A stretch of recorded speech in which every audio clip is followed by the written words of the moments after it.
And thank you for joining us today for our Africa Week from King's College 2020. And today we are going to be hearing from the AMARI team, the Africa Mental Health Research Initiative, based in 4 countries in Africa. And we are going to be discussing building career development skills sustainably for mental health researchers in African countries.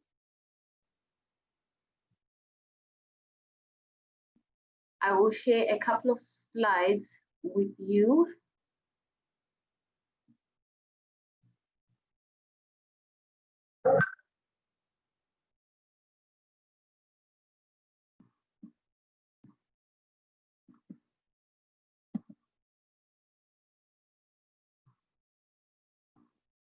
Okay, so to kick off, I just want to tell you a little bit of who AMARI is and what they are currently focusing on.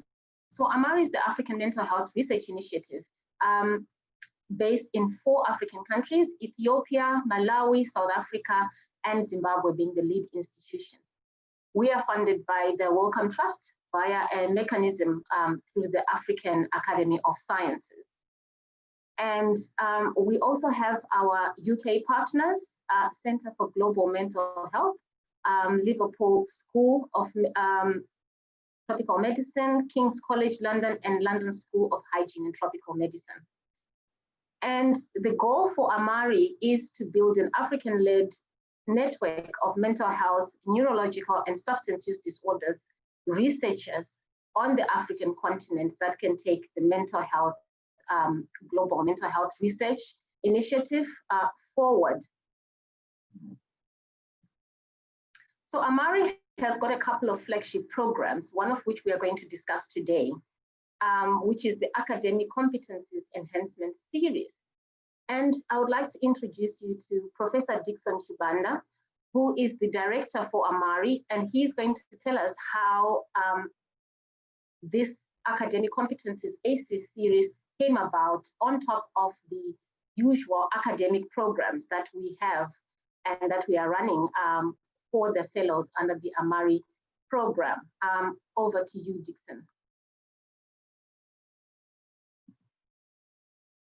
Unmute myself here, and I'm sure you can all hear me. Thank you, Rose. So it's really wonderful to be part of this event. Thank you for giving me this opportunity as the director of the African Mental Health Research Initiative to share my thoughts on the ACES program. And I decided I would actually leverage some of the lessons that I have learned from Fred over the years, which very much resonate with the theme that embraces the ACES program. You know, I've known Fred for well over 10 years, and during my numerous interactions with Fred, we would talk about everything, you know, from global mental health to Black Lives Matter to, you know, colonialism, astronomy, everything. And unfortunately, Fred is no longer with us. Fred passed away not so long ago, 2-3 months ago. And so that's one of the reasons why I thought I would share some of his lessons, which for me embrace the whole essence of the ACES program. And one particular lesson that I picked up from Fred while talking about the importance of the ACES program was, and I quote his own words, and I think I should actually read this because this is from him. And Fred said to me once, you know, for AMARI to work, Dixon, you really need to remember that progress will only be possible when you make available the necessary tools that will make it possible for the next generation to do better than you. Close quote. And I find that really quite powerful in the sense that it's not just about providing any kind of tools, but it's about providing tools that ultimately make the AMARI fellows become better leaders, improve on what we have not been able to improve on. You know, for those of you from Africa, you may be familiar with the term Ubuntu, you know, humanity. In other words, create a scholar who is not only immersed in science, but also embraces the concept of Ubuntu, humanity, you know, so that we make the world a better place. Another key lesson, which is my final one, which I'd like to share, which also touches on the ACES program, is the importance of telling your own story. African researchers, scientists, and scholars don't often tell their stories. And this is one of the lessons that I've learned over the years. It's really critical to be able to articulate your own story. Again, sharing the words of another famous African leader, Nelson Mandela. Nelson Mandela said, and I quote, "History is shaped by the storyteller," close quote. And so if we are, as African leaders, as African scientists and researchers, to really, if we're going to shape the world, we need to be telling our stories. And I'd just like to end with those two key lessons. And so for me, the ACES program really is about empowering our fellows to be able to face the world, to be able to tell their stories, and to be able to make the world a better place. Thank you, Rose. I'll stop there. Thank you, Dixon, for such an insight, and thank you for honoring Fred. He was a loving member of the AMARI family. And to take us into more detail on the tools that we developed for the ACES course, I will ask Professor Melanie Abbas from King's College to take us through what the ACES course is about and what kinds of tools we equipped our fellows with. Melanie, please, you can take over. Thank you, Rose, very much. I think I'll take the next slide, Rose, actually, just to talk about how ACES emerged. And I just had this image of not really a mother and daughter or a mother and baby course, but sister courses, because I'm a researcher based at King's College London, and I was fortunate probably about 6 or 7 years ago, to attend a course at King's College London Institute of Psychiatry called Thrive. And this was developed by someone called Amy Iverson and then later Talia Ely. And I think their vision was very much that a lot of early and mid-career researchers kind of stumble through their research careers, hoping to pick up sort of snippets of how to do things. They learn the technical skills. They learn that they do their PhDs, and there are very nice frameworks for PhDs. Then you apply for your postdoc and so on.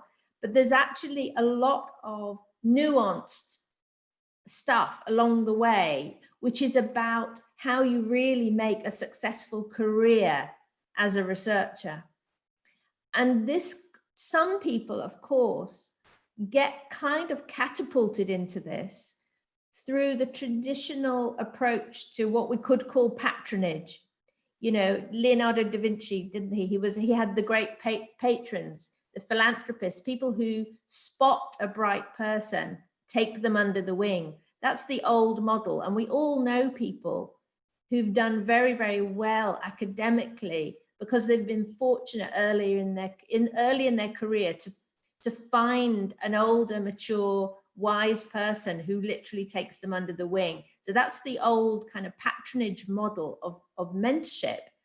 But for a lot of us, and perhaps particularly for people from Black and minority ethnic backgrounds, we actually don't get that patronage. And so we have to stumble and learn along the way. So I think what the Thrive course was trying to fill a gap in empowering researchers. And I suppose they were also particularly thinking of women and not so much BME groups when they set this course up, but particularly women who needed that extra support. So this course includes different modules. And when I talked to Dixon and Rose and others on the steering committee about this course and said how much I felt I'd benefited from it, and they said, actually, that sounds like something that we might want to use for AMARI. So that's really how ACES began. So we worked together to adapt this. It's a 10-module course. We learned early on through hearing what fellows thought and what steering committee thought, that actually we needed to add a couple of sessions. And as Dixon says, academic writing was a key thing that we added. It's not part of original Thrive, and neither is perhaps building a team. So Rose, thanks for the next slide. So the modules, we also had to adapt it in the way that how could we make this accessible for young researchers based in African countries. The way that they do it at King's is you sign up, you attend the course in person once a month across the year, you have lunch together, that's part of it, so it includes a social component. We had to adapt it so that we had to piggyback on to the existing face-to-face opportunities that we had through AMARI, through the annual scientific meetings, so that the fellows had time to bond intensely over a few days, but then the rest of it needed to be supplemented by webinars, and we had to be creative as to what we could deliver remotely and what we felt had to be done face-to-face. So we broadly divide the domains into three: self-development, engagement, and writing. So for self-development, we introduced the fellows to developmental mentoring. So taking that kind of elitism out of mentoring, which comes from that patronage model, we actually learned from experts that Amy Iverson had done a lot of work in learning about ways you can teach people to mentor each other. So we developed a peer mentoring model for ACES. So they learned the skills of mentoring that they could take forward into their careers, and we matched them up with a peer that they could learn and practice this peer mentoring with in couples. Team working, work-life balance, to think about how they would, literally going to balance this. And then career strategy, I think, is an exciting module. We again had learned from King's College London that there was this incredible academic based in Melbourne who has made her career around helping academics be more strategic. And it was actually amazing to bring Shelda Dabowski to Malawi. You'll remember that, Rose, and she taught in Malawi, both for the seniors and for the juniors. Okay, next slide, please. The other component, we'll take the next slide, Rose, thank you. The other component is the engagement, which is about how do we present in our data? How do we use when we present? And we brought somebody in for that, which again, he very generously trained us to train the fellows. This is someone who coaches top people, who coaches in industry, helps people make pitches. So we learned from him how fellows could really communicate, how they could draw diagrams, make beautiful slides. We brought somebody in to help them with digital media, how to teach, and we have a module on engaging policymakers. And then I think my final slide really was the academic writing, so that we felt that really had to be done face to face. And we'd had a residential course on that. And we also started introducing them to grant writing.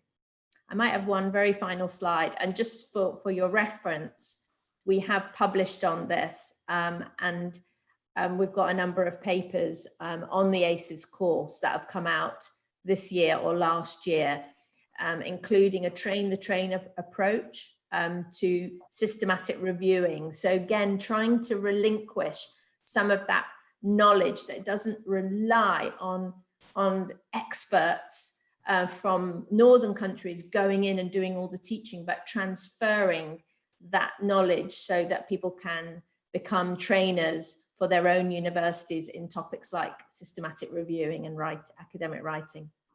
Thank you. I'll end there. Thank you, Rose. Thank you, Melanie, for sharing with us the components of the ACES program, and for us to understand a little bit more of how the ACES course was delivered. We also have two of the ACES facilitators who are going to share with us their experiences of training and facilitating this kind of course and series to early career researchers. I will start with Walter. Dr. Mangezi is a consultant psychiatrist in the Department of Psychiatry at the University of Zimbabwe. He is one of the module developers and the trainers and facilitator for one of the main ACES courses on leadership. Walter, over to you. Thanks, Rose.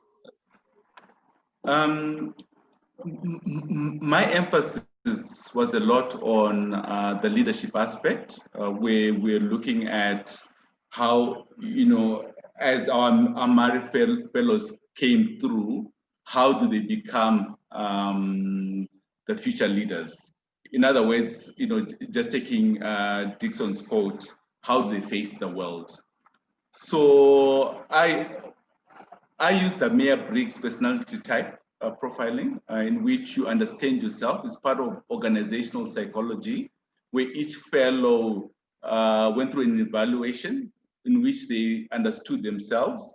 And once they've understood the psychological profile, the Myers-Briggs profile, they're then able to interact in a team. And this actually helped them understand themselves, how they operate in a team.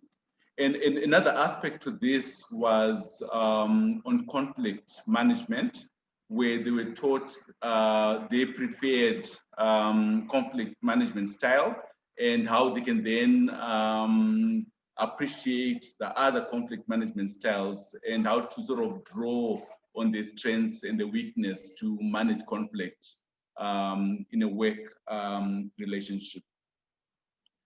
Next slide.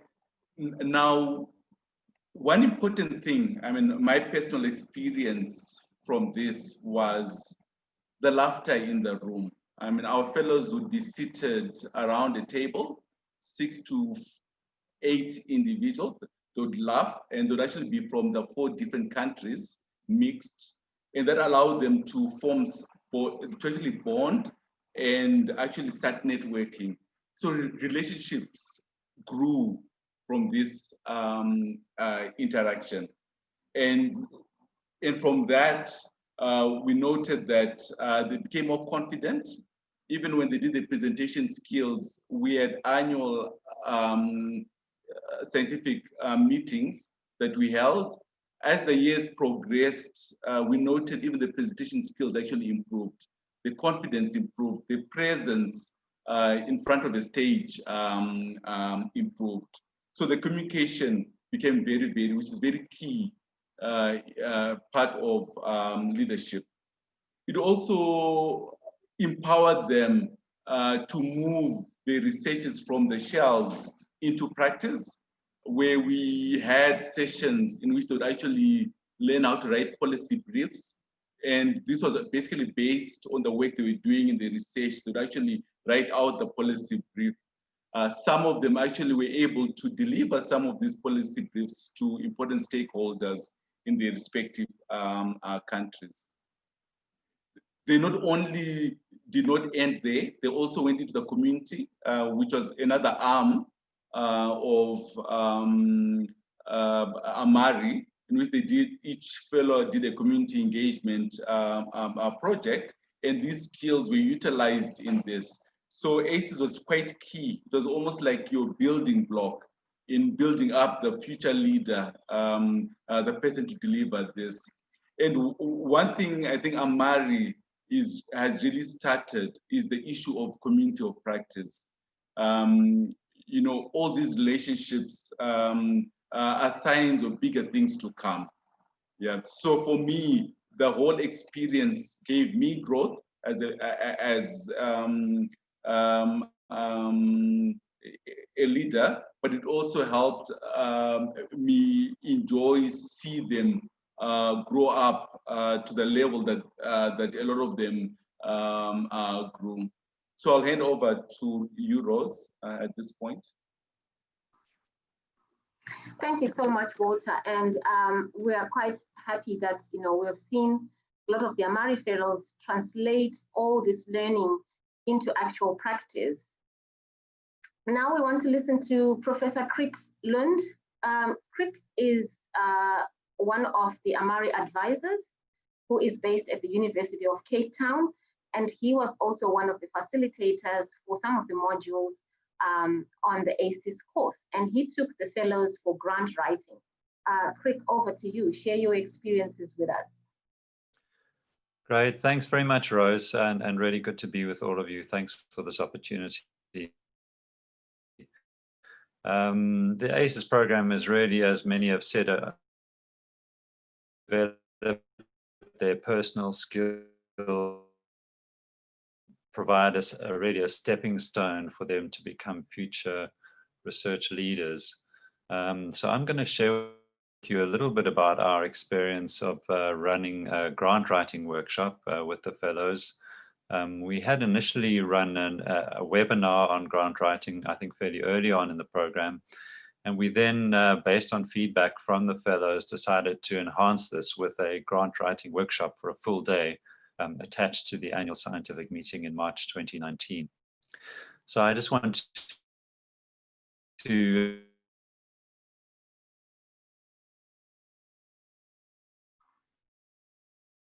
those who gave wonderful feedback, participated so actively in the process. This is an outline of the workshop that we conducted. We welcomed everybody. I then gave a talk on an introduction to grant writing, in which I spoke about the different kinds of grants, and especially how they relate to different career stages. We looked at the process of developing a grant application and the kinds of things that granting agencies typically look for in research proposals. We also got them to think about how a reviewer would perceive their particular grant application, and to start thinking like a reviewer would think, to critically interrogate nascent research ideas. Rosie then took the fellows through some examples of current calls for proposals, just browsing websites, looking at the timelines, the kind of things you should start to think about when you are approaching or putting together a grant proposal. And then we went through a number of practical exercises which took up the bulk of the day. We first spoke about establishing a team, and we took some of the examples of current calls and asked the fellows to think about how they would go about assembling a team for that particular call. Which particular expertise would you need? At which particular career stage should the different members of the teams be? How can you develop a team with complementary skills and experience? We then went through a process of providing feedback on proposals which had been submitted by the fellows prior to the workshop. And then for those proposals that had been shortlisted, we asked the fellows to assemble small teams of between 5 and 8 individuals. And then the bulk of the day was really spent with the fellows developing those initial proposal ideas into a more fully fledged research proposal. And we asked them to put their ideas together on PowerPoint slides. And then subsequently, at the end of the day, they then made presentations of their ideas to a mock panel that we had set up from some of the people visiting the annual scientific meeting for AMARI. And so that was a really fascinating and very energetic process, really wonderful engagement from the fellows and from the panelists. And I think we all learned a huge amount from that process. Next slide, please, Rose. Summarize some of our take-home messages. So it was really an incredible developing research grant ideas and research application ideas. There was certainly no shortage of novel approaches and fantastic ideas that were generated on the day. And I think a really important skill for researchers, and if we're going to build capacity for a new generation of research leaders on the African continent, it's absolutely vital that they have the equipment to successfully apply for grants to really take the field forward. And I think also really importantly that we need to sustain support beyond the workshop. A workshop is a one-off event. We need ongoing skills development, ongoing mentoring and supervision, and peer support. And we in the International Journal of Mental Health Systems, which really emphasized the need for a sustained career pathway for African research leaders in mental, neurological, and substance use disorders.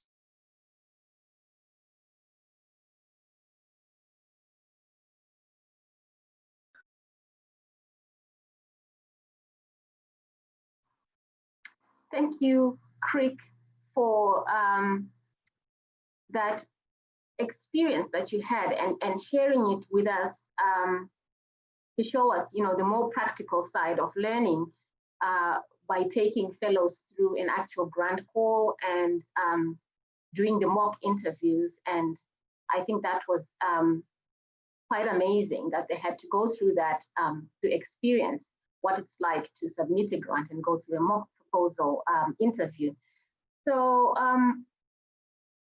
we want to go into another session, a very exciting session now, where we are going to listen to the ACES fellows, our AMARI fellows that we have with us today. And on the panel, we have Primrose Nyamayaro, who is a PhD fellow in her final year. We also have Dr. Jabane Dambi, who is now a postdoc fellow.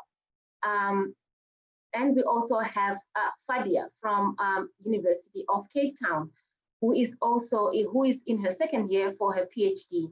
And they all went through ACES, and we want to listen to them and tell us their own story, their own ACES story, and share with us, one major outcome or one major aspect of the ACES experience. So to kick off, I would like to invite Primrose to share with us on career strategy. What were your experiences? What did you learn? How important has it been in your life? Primrose. All right, thank you, Rose, for this. So I'm going to talk specifically on the research career strategy ACES course. And as Melanie mentioned earlier, this was done in 2018 by Professor Sheldon Dabowski from Australia while we were in Malawi before our annual scientific meeting. And some of the key take-home messages for me from this course, first was to be strategic and ensure that what you do in your career is a step closer to your goals. And then secondly, to build on the skills that you need in order to achieve your goals. And thirdly, to establish a network of senior researchers who are able to mentor you and give you advice and work with you to help you achieve your goals. And after attending this course, there's a couple of things that I have done to implement what I learned from this course. So firstly, was to join a research group in Zimbabwe, the Tendai Study Research Group, which is a research study that's ongoing now, a randomized controlled trial led by Dr. Melanie Abbas, Dr. Walter Mangezi, and Dr. Cornell O'Clair. And on that, I'm the program manager. And by joining this research team, I'm building my experience to run a big research program. And the photo there is a photo of our research team. And then secondly, I got involved in a couple of grants or grant writing. And the first was from the HIV Research Trust, where I got awarded a travel grant to go to the University of Cape Town to get neuropsychology training, which I needed. And then secondly, as part of the Tendai study group I mentioned, I was also involved in writing a supplement award focusing on the research domain criteria from the National Institute of Mental Health. And, if I had not been part of the Tendai study, I probably would not have been, a named co-investigator on a grant like that. And then lastly, in terms of grants, I also applied for a public and community engagement grant, which was funded by the African Academy of Sciences on mental health in people living with HIV. And I implemented this grant earlier on this year. And this really provided me with a holistic approach to research, because I think at times as researchers, we focus a lot on disseminating our findings through publications, etc. But this grant also taught me, the final step that we usually omit, but we need to make, which is to take our research findings to the community and communicate them in a way that's easily understandable to lay people. And the picture there is a picture from these events that we had, and we used drama to portray our messages that we had. And then we all know that as a researcher, you need to publish. And I've just highlighted 2 key publications from my PhD, where I'm first author.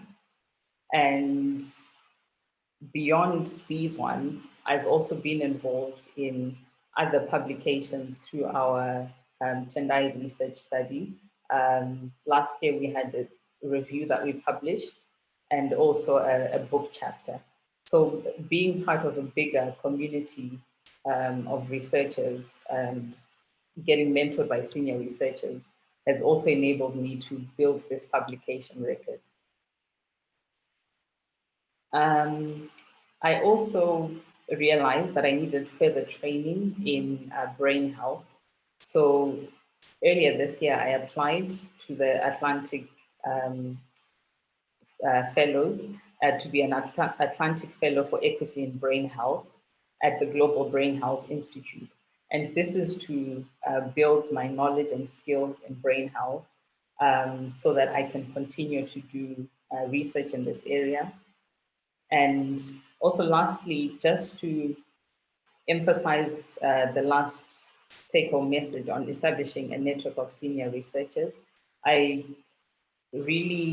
think I've done well in this area, and I really want to acknowledge some of the senior researchers that I've worked with, Dr. Heta Hauser, Professor James Hakim, Dr. Ruben Robbins, Dr. Melanie Abbas, Professor Ratin Glovu, Dr. Walter Mangezi, and Prof.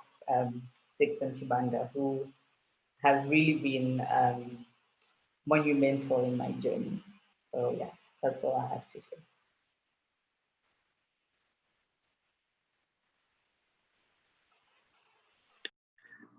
Thank you so much, Prim, for sharing with us your ACES story and how you have grown and are building a career for yourself. And it is good to see the take-home messages that you just shared with us, that you establish a network of senior mentors to help you out and building skills. I have another question for you, Prim. So currently, there are so many courses out there for PhD level people like yourself. How do you manage to stay focused on what you need? I mean, what are the kinds of skills from ACES did you learn to keep yourself focused? There are so many fellowships that one can apply to. There are so many courses that one can take. But how do you sift through? I mean, what's your thought process of, now I want to work with the Tendai study. Now I want to apply for the Global Brain Health Initiative. I want to apply for HIV Trust. How do you choose? What kind of skills did you learn in ACES that helped you? Yeah, I think the first thing before choosing any fellowship or any training that you want to do is to have a clear focus on where you want to go, on where you want to be, maybe in 5 years' time. And so for me, before I embark on any training, or if I come across fellowships, etc., I really try to evaluate whether it's going to take me where I want to be, or if it's going to be diverging me from my goal that I want.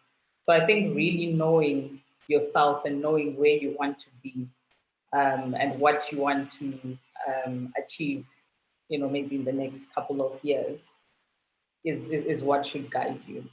Because there's a lot out there, but you don't want to do something that's taking you away from your goals. So yeah, I would say a clear focus on what you want. A clear focus. Thanks for that. And lastly, I want to ask you about the networking. So I see that you are talking about very senior people. I'm looking at your publications, and you are publishing with very senior people. I mean, Professor Hetterhouse, Professor Hakim, Professor Melanie Abbas, Dixon, Dr. Walter Mangezi. How do you manage those kinds of relationships at your stage, but manage to write with such senior people and become first author yourself? So tell us about what skills can you share with other PhD fellows to say, how do you approach such a senior person with an idea and say, I want to be first author, but I want you on my paper, what kind of skills, what advice can you give other people? I think firstly, I would talk about the senior researchers themselves. I think you have to approach people who are open, people who want to see you grow, and people who want to build a younger crop of researchers. So I think as a researcher myself, I've identified these people, and I think they really have made it their life goal to build capacity in younger researchers. So I identified that and really milked it, I guess. Thank you. So I think it's also a lesson to the senior researchers out there. I think us as early career researchers, we really want to learn from you, but I think you have to be open, and you have to want to mentor. So I think having an open relationship with senior researchers is also good. So yeah. Okay, thank you, Prim, for sharing with us your ACES story. Next up, we want to talk to Fadia. Fadia is a second-year fellow at the University of Cape Town, and we want her to share with us her ACE story on work-life balance. Fadia, tell us how you are managing, what have you learned from ACEs, and how are you managing to be an academic, be a mom, be a community person, and still carry on with your PhD without breaks, without stopping or being derailed. Fadia. Thanks very much, Rose, and peace, greetings and peace be upon you all. First, just to correct you, I'm actually in the third year of the fellowship, so the girls haven't quite managed to pan out the way we wanted to. And just to say to everyone, when Rose asked me to speak about work-life balance, my family actually laughed when they heard this was going to be the topic of my talk. So I think for me that illustrated that there are multiple perspectives on what can be considered a balanced life. And I have to mention my family in this because I'm a mature student, so embarking on the PhD journey had to be negotiated. It really is a team effort, and we all know there's no I in team. So I think because for me, I recognize that it takes a village to get a PhD. As a lifelong learner, the exposure to the ACES course helped me to think about my self-development and also the support networks and the skill sets I need to access in order to make this work. So everything that I do in the PhD has to be negotiated with myself, but with a social collective. And that's with my supervisors, with my family, with service users, all the different people who are part of this network. First up, I want to say that balance is a myth. There is no perfect schedule, only one that is realistic for you. So some days will require you to focus more on work, while other days will require you to spend time with your family. And in order to maintain the mental health, we need to honor that. As mental health practitioners and researchers, we must look after our mental health while we are researching the mental health of others. As an occupational therapist, I'm aware of the need for self-care, and this is something that we all need to take seriously. Each one of us knows what we need to reflect and recharge our batteries, and we need to make time for that. If you cannot commit to a daily practice, then find ways to ring-fence some time to do the things that you enjoy. Self-care comes in many different forms. Rose thinks I'm a runner, but those who know me know that I say running is for horses, so I'm more of a walker. But even in walking, I don't like walking alone. So sometimes I'll ask my sister, my mom, a friend, or a mentor to walk with me. And this is the way I catch up on life or on the PhD, or think aloud about what I want to do, where I need to collect data, what I'm thinking, but I'm also building in a bit of exercise. I'm also a fan of creating communities of practice. So doing a PhD can be a very lonely journey. And because we are still learning lots of new things, it can get quite demoralizing when one is not progressing at the rate that you plan to or what was initially planned for you. So I belong to a writing group, and we meet every Wednesday evening from 9 till 11. While general society thinks this is a very unusual time to write, most people will agree that as a student, it is often the time that it is quiet and we can get lots of things done. My responsibilities as a mom and everyone has been fed, the kitchen has been cleaned, and I can just really focus on my writing. Multitasking causes cognitive deficit. So definitely we need to learn to focus on one thing at a time. I think it's important to try and use technology to help you manage your time and your workload, whether it's journaling, time boxing, Gantt charts, whatever you need to do to help you manage the different balls you are juggling. I recently heard someone say that we are all juggling many balls, but the key is to discern which balls are rubber and which ones are glass. And I think that really resonated for me because at different times in our life, there's different pressures, and those are the things that we need to manage. During the pandemic, I also managed to get involved in my community because at the start of lockdown, I was very happily cocooned in my home, and I had the privilege of being able to focus on my PhD and work straight from home. But then I learned of a community at the end of my road that had no access to running water. And this activated me to get involved locally because this work is important to me and was relevant, and the pandemic has brought to the fore issues of social injustice that impacts on the lives of disadvantaged communities.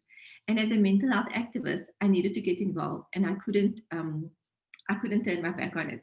But it was also an opportunity for me to put my money where my mouth is and think about all the things that I say that I'm going to do and that I'm interested in. And then here was an opportunity for me to do that.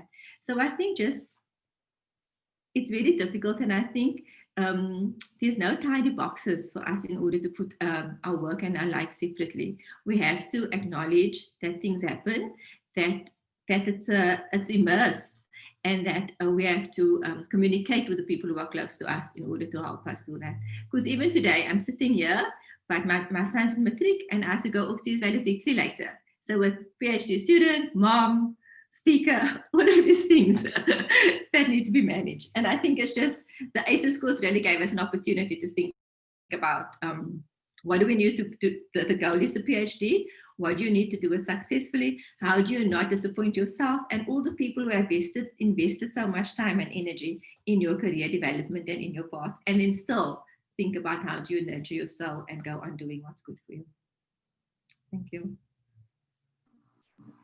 Thanks, Fadia. So I want to ask you one extra question on mentoring. So you are one of the mentors and you assist with the MPhil program in your department. So how does that work out? You're also doing your own PhD, you've got your own drama. What is it like mentoring the younger, or upcoming academics, the MPhils, through their process as well, whilst you are going through your own process as well? How has that been? I think it's been quite challenging, and also I think it's a confidence thing. So because as a PhD student, I also feel like I'm still learning. So I'm often concerned about what am I teaching the fellows? But the thing to embrace is lifelong learning, and how do we learn together? So the thing I think about a good teacher is not that you need to know all of the answers, but that you are prepared to say, I don't know this now, but let's find out together. So there has been lots of different opportunities for me to upskill myself and also to learn with the students alongside them. And I think it's also, there's like a hierarchy. So I can help, but I also have supervisors who are mentoring me and able to assist me. And I think one of the nice things also is that when you are learning something new as part of your PhD, there's an opportunity in the network to help others. So like with the scoping review, there was other fellows who've done it, and now I've done it, and now there are new people who are interested. So we create this community where we can all learn with each other. So I think that collegial learning space is quite important. I think it does test your bravery, I think, and because you have to learn, webinars, Zoom meetings, all of these things. That's the technology also that we need to embrace and learn. So everyone, I think, is very open to supporting each other in their learning, and I think that's what mentors need to be, to get and to be for each other. Well, thank you so much, Fadia, for sharing with us your experience of the PhD process as a senior,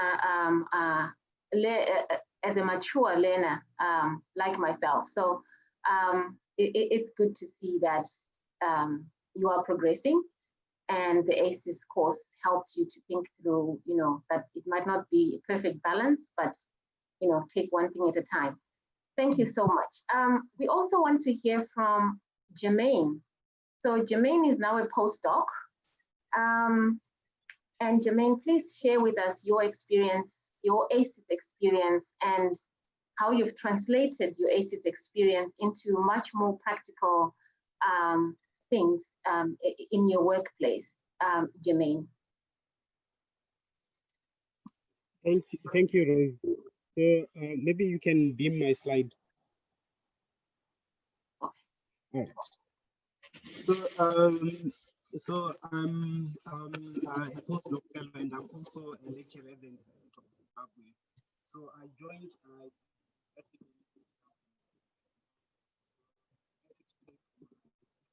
Jermaine, Jermaine, you are breaking Yes, up. I can hear you. Okay, all right. Can you hear me clearly now? Yes, now we can hear you clearly. All right. So I was saying I joined the University of Zimbabwe as a staff development fellow. and you are expected to be able to teach because you have acquired a postgraduate qualification. So, so for me, it was a bit challenging, and I can actually relate with what Fadia said. So in the early part of my teaching career, I wanted to demonstrate, to the undergraduate students that I know almost everything. But I think this kind of a mindset shifted when I went through the ACES program. So during the ACES program, we were also taught regarding teaching skills. So I'm now confident in even the way that I teach and also the way I also relate with my students. And one thing that we also were taught during the ACES program is also to translate or to integrate our own research into teaching. So for me, these days, my teaching is much more fun. I don't need to put so much effort in terms of preparing my lecture notes because I do leverage on the research that I'm also doing and also what other fellows are also doing. So in a way, we are also creating that culture where we also need to, like in low resource settings, of course, we use international literature, but I think through the ACES program, we've created a network of early career researchers such that we can even discuss, papers from other fellows as part of our teaching, so as to promote, the culture of, integrating our own research or creating an uptake and demand for own research. Then also, as part of the ACES program, we were trained to be trainers in terms of the systematic review process. So we actually went through a workshop where we actually taught how to do systematic reviews. Then afterwards, the follow-up workshop was for us to train other people to also conduct systematic reviews. And I think this has been a good learning process for me. I've managed to publish, to be involved in 6 systematic reviews. But more importantly, we're able actually to train other AMARI fellows and other faculty within the University of Zimbabwe, in doing systematic reviews. So that's actually a direct output from the ACES program. And more importantly, I think ACES, it's a much more practical training. So besides, the theoretical background as to, for instance, we learned about the different models of mentoring and all, but I think I especially like the practical component to it.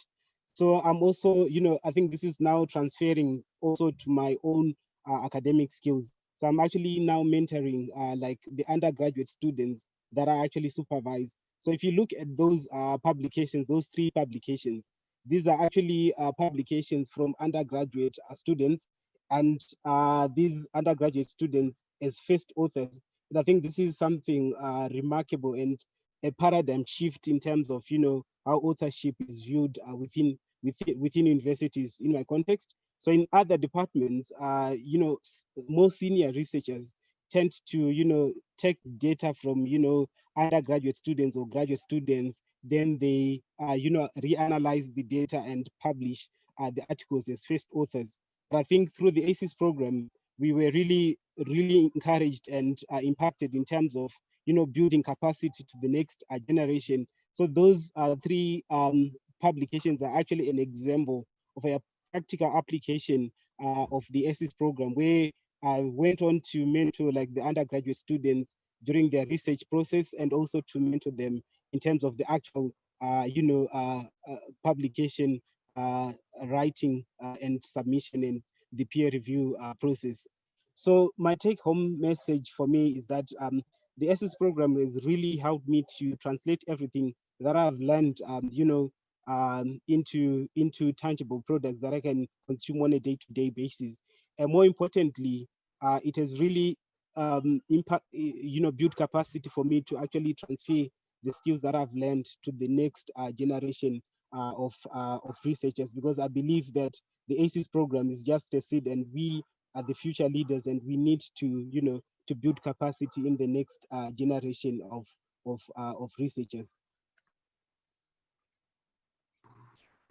Wow, that is quite a lot, Jermaine, and thank you for sharing that amazing mentorship program that you have started with the undergraduates. I have one question. So how have the other faculty members taken to your newly found mentoring style of letting undergraduates become first authors and letting undergraduates, build a research career for themselves, with you mentoring them and not wanting to take away the glory of a publication. How has that experience been? And are your other fellow faculty taking this well? How has that been? Okay. So I think this process, I think one thing that we are also taught within the ESIS program is to be, to be strategic leaders. So for me, I actually look at it as a long-term vision, in that should I run my own, this is what I'm hoping to be in the next 5-10 years. We're also running my own, consortium in terms of research programs and all. And I definitely need to start sowing the seeds right now. So I can tell you that initially when we tried this out, there was a bit of resistance, because I think it's more like you are kind of exposing, what has been happening within. This was not done across all faculty members, but it was a practice which was actually common. And I think the results have been quite positive. So I can tell you all the 3 students that have, whom I have shared with you the publications, they've all gone on to get some scholarships to actually pursue postgraduate studies. And I think because the publications in themselves, they were also evidence of their potential. So I think I've come to that point whereby, like students, almost all students want to be mentored or supervised by me, because they have actually seen, results from previous years. So I suppose it has gone on to change the way we conceptualize, authorship, and to also, change the notion that, undergraduate research is just, for the sake of understanding, the research process without tangible research outputs. So I think the overall experience is that there's actually shifted the way we perceive, the capabilities of undergraduate students in terms of what they can contribute towards the global mental health initiative. Wow, thank you so much to our panel.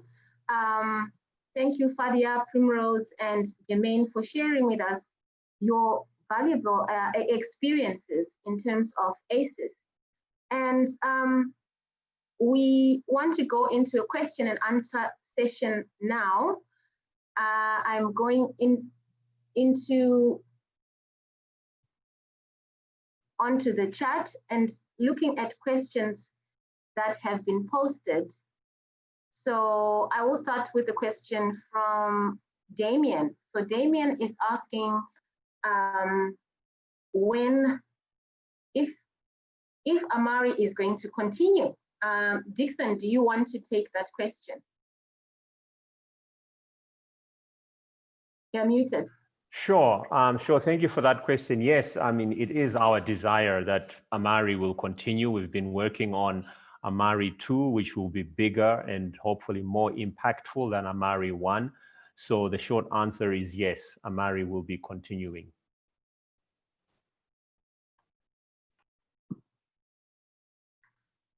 Okay. Another question. It says, is it possible that younger early career researchers be diversely identified, put together, and mentored to foster research in mental health across Africa? Preet, do you want to answer that one? Is it possible for us to do this? Yeah, thanks. Thanks, Rose. I suppose the short answer is yes, it's possible. And I think AMARI is a great example of how it's become possible to do it. I think what's really important is that we build on this network. We have a huge amount of not only the practical arrangement, but also incredible partnerships, relationships, and goodwill that has been built through AMARI. And we have really a great opportunity to build on this, to expand, to include other African countries. And I think that's Dixon's vision for AMARI-II and what we have submitted to AISA and the Wellcome Trust for the proposal for AMARI-II is to include countries from West Africa as well, to strengthen the Southern African countries and also East African countries. So Yeah, I think we have to reflect also on how we could improve on what we've done so far with AMARI, and I think building diversity is really important. Also thinking about when is the optimal time to target young emerging research leaders. You know, is it at master's level, doctoral, postdoctoral? I think we're trying to do all of that in AMARI. But yeah, any suggestions are very welcome from people on the call, and we'd be really open to and keen to discuss these ideas further. Thanks, Rose. Thank you, Crick, for that. And we also have a question from Barbara, who wants to know if they can access the presentation for their fellowship at UCSF, and also the individual speakers, if possible. Yes, you can. I think this will be posted on YouTube, and also you can send us your email address, and Vicky will send you all the information that you need. He's the communications manager. And maybe at that point also, I would ask Melanie to talk about the uptake of ACES in other programs and in other countries where you've also offered ACES on the African continent, and your experience with that. Thank you, Rose. Thank you very much. And I'd just like to take this opportunity to thank you, Rose. You've shown this morning, but you've shown over the last 5 years, you're absolutely a linchpin of AMARI, and your dedication is absolutely tremendous. And you inspire all the fellows. I think you've got to know them all very well, and that's showing beautifully this morning. I think that we have developed some short versions of ACES. Chris Merritt, who ran a lot of the ACES, or certainly coordinated the delivery of ACES and taught some of the modules himself, he was asked to go over to, I think he went both to Uganda and also across to Senegal, because, as you know, I think for the Francophone African participants in the wider Deltas program, so AMARI is nested within a big program of Deltas developing excellence and leadership in science. And that there are other partners who Dixon introduced us to, and they wanted to hear about ACES and actually have it delivered. So we showed them all the modules, and they chose the ones that they thought were a priority for their fellows. And Chris ran a shortened version in West Africa, which I think was in Senegal, but I think a lot of people came in for that. And another shortened version in Uganda. That's all we've done so far. There are thoughts, though, about the possibility of running something like this for Black and minority ethnic researchers in the UK. So therefore ACES starts informing, because we have horrendous statistics in the UK about academic advancement of BME groups, the very paltry number of professors, readers in UK universities who are from Black and minority ethnic groups.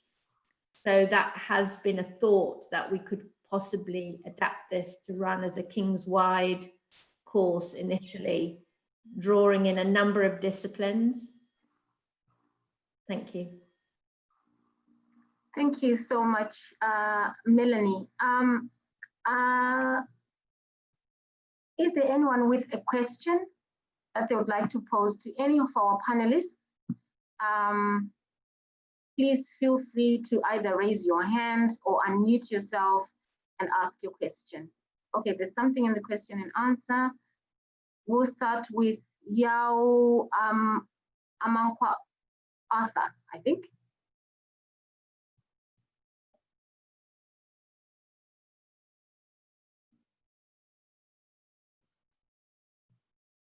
You can you unmute?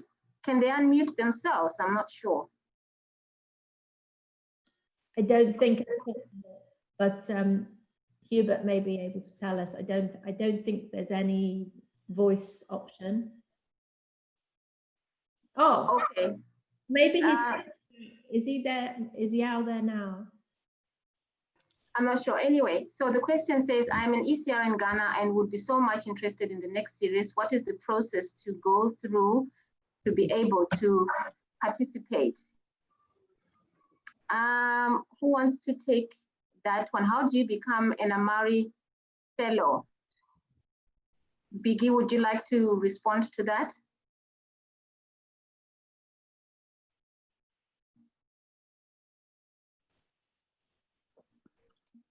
Okay, thanks, Rose. Arthur, we will advertise our next call when it comes out if we are successful for AMARI-II, as Dixon had highlighted earlier on. So the information will be available on our website, and we will put all the necessary requirements for you to apply to be an AMARI fellow. Thanks, Rose. Okay, I hope, Yao, you have been answered. So I got a response to say, no, you cannot unmute yourself. So that's unfortunate. So I also just wanted to acknowledge the presence of Seble. Seble is one of our fellows in Ethiopia, and she is the student president for the AMARI fellows. It's unfortunate we cannot unmute you. I cannot unmute you from my end. I would have loved you to share your experience as the student president for AMARI in terms of ACES, but I guess the technology has let us down. Let me check if there are any more questions. No, if there are no questions, then I'll hand over to Dixon to just give us some closing remarks before we call it a day. Thank you, Rose. This has really been quite wonderful for me to hear all the different stories and the questions that are coming in. And as we all, highlighted, AMARI will continue in some form. We're not sure what the form will be. We are hoping that AMARI-II will continue in the form that we have described in our proposals to the African Academy of Sciences and Wellcome Trust. And so for Arthur from Ghana, the good news is actually Ghana will be the West Africa hub for AMARI if everything works out as planned. So Ghana will have a very strong presence in the West Africa region. So I also want to particularly thank the fellows who presented. It's amazing watching all of you progress over the years, just looking at the publications, your presentation skills and your slides. It's such a huge difference. Sometimes when you're involved in this work, when you're really immersed in it, you can't really see your own progress. But those of us who are observing you over time can really notice the progress that you've all made. So well done for all the great work. And of course, I'd also want to thank the AMARI senior team members, Melanie Abbas from KCL for really facilitating this and making this happen, Crick and Walter as well. And lastly, of course, Rose, as always, you've been there to make things happen together with your team, which includes Biggie. So I want to thank you all for participating in this webinar, which has really been great and highlights the work that we have been doing.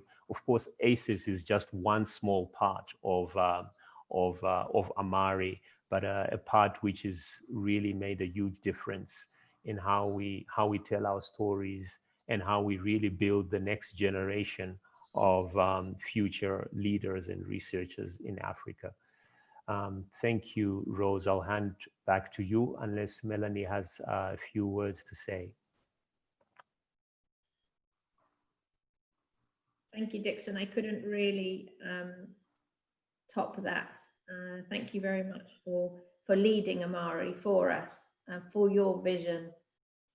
I think just one small thing I wanted to add is that a project embedded within AMARI from King's College London looked at leadership, looked at fellows' concepts of leadership and how they did or didn't marry up with funders' concepts of research leadership. And that project was carried out by Natasha Chilambo, who's a British African student, medical student who'd taken off a year to study for the MSc in leadership at the African Leadership Centre.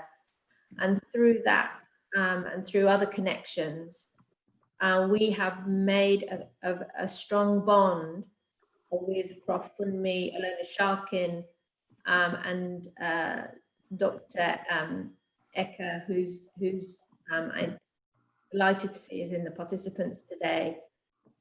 And what we're hoping is to really strengthen the leadership component. You've heard from Walton, that we really feel that that's something we want to take forward for AMARI-II, and we're really delighted and really privileged that the African Leadership Centre will be joining with us to strengthen the leadership component and really contextualize it to the continent. Thank you, Rose. Thank you so much to our panelists, and thank you to our audience.